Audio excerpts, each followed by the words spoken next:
Today we're going to go over one of the most essential natural deduction skills, how to construct a proof. Not what any of the rules mean or what the logic behind it is, but how to go about actually writing out the steps, how to organize it, and a little bit about how to see what the next rule you should apply might be. We'll take a look at one example problem that's not very long, but we'll look at it in quite a bit of depth. So our question is, how do you go from this, with the problem, the premises, and the conclusion, to this, with all of the steps written down and cited correctly in between? We're going to try and take this as step by step as possible. It might go a little slow for some, but hopefully it doesn't go too fast for any. So, what should our step 4 be? Well, we've got an and, so simplification. When we look at the premises, we have two conditionals, or arrows, that we can't really do a whole lot with, near as we can tell. Not right away. I suppose we could do transposition, but it's hard to see why. Simplification is a great way to start.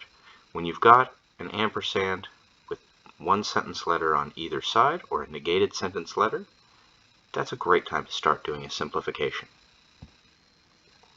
So, if you remember, simplification is P or Q entails P, or P and Q entails both P, and Q.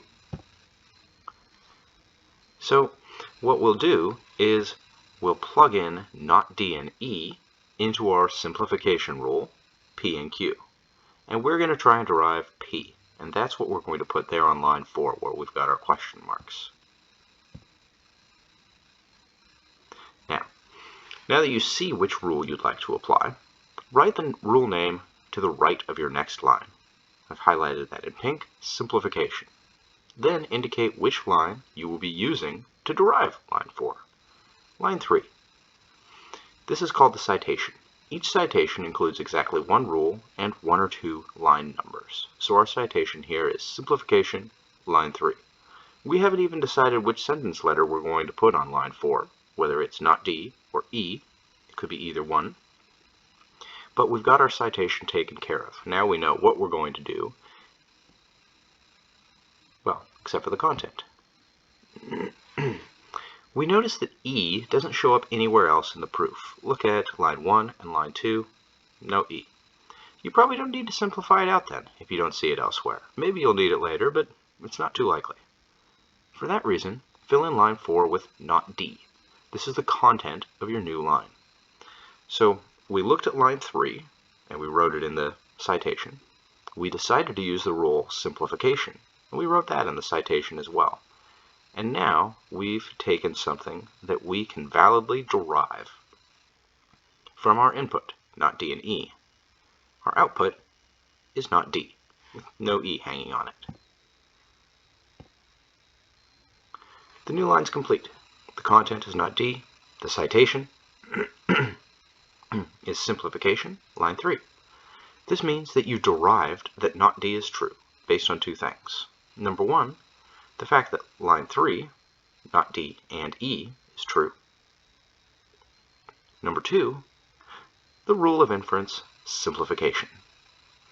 Remember, premises are all just assumed to be true for the purpose of the exercise, and all of our rules are proved true. You can prove them with the truth table, and they've been tested quite a bit over time.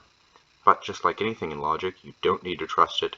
That's why, in one of our homeworks, I have you go and do the truth tables for them, to show it for sure. These rules are shown for sure, and we know that they work.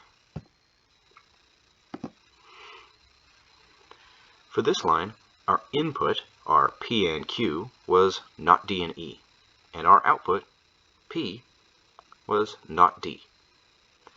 Every rule works like that. Every rule takes an input that is just a previous line or part of a line, and an output that becomes your new line. When you look at the rule on your cheat sheet, you should see the form of whatever is above the line somewhere else in the proof.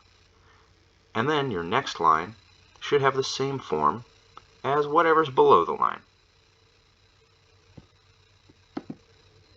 So what can we do with not D? Now we've got it. Is there any way to use it? Well, how about a modus tollens? We see that D shows up only one other place in the proof, line 2. We've got D negated. And when we look at the form of modus tollens, well, both parts of the input are there. We've got a conditional, if P then Q, and then we have Q negated. For that reason, we would cite 2 lines. Because modus tollens has 2 inputs and 1 output, we would write, for line 5, modus tollens 2, 4.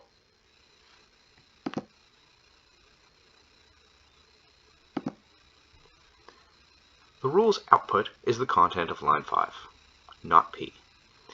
Notice that we put the negation outside of the parentheses.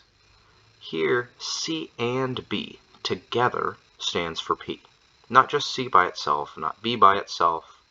C and B together stands for not P. So we've negated that entire thing in our output. Can we do a modus tollens again? C and B are there in line 5, and B and C show up in line 1.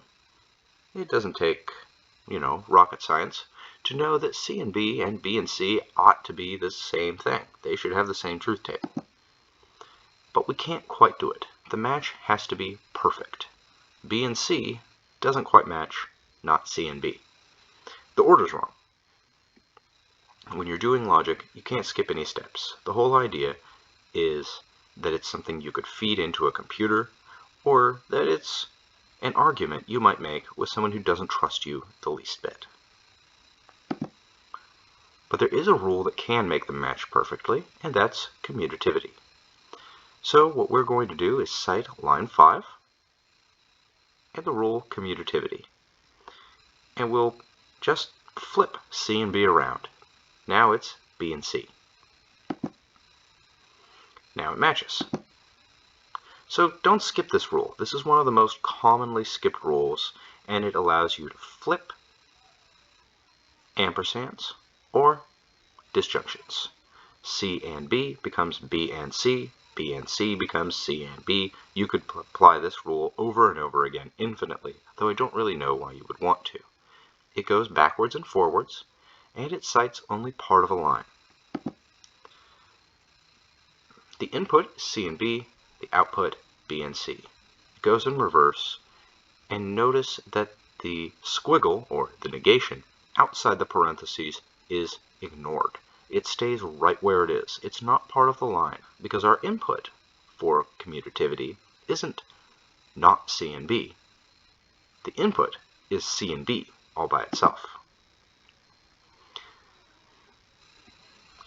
Notice that unlike modus tollens, commutativity cites just one line, and we've got comm 5 written there.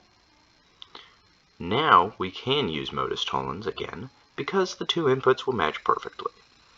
Q is represented by B and C, and not Q is represented by not B and C. Now we're able to get not P, which in this case is not A. So hopefully these lines don't make it too terribly much more confusing, but this shows you what we've subbed in for our inputs in pink, not B and C, and B and C, and how P becomes our output, not P, in green. So we'll cite this modus tollens based on lines 1 in green and line 6 in orange. When you derive a line that matches the conclusion, the proof is complete. There's nothing else you need to do. When you are able to use all legal moves and get to the conclusion line, that means you've proved that this is a valid argument. Because simplification, modus tollens, and commutativity are all valid rules of inference, and you based it all on the premises that we know to be true, at least for the sake of this argument, you've shown that if you can get those premises, you have no choice but to get to that conclusion. And that's the whole purpose of the logical argument. Thank you very much.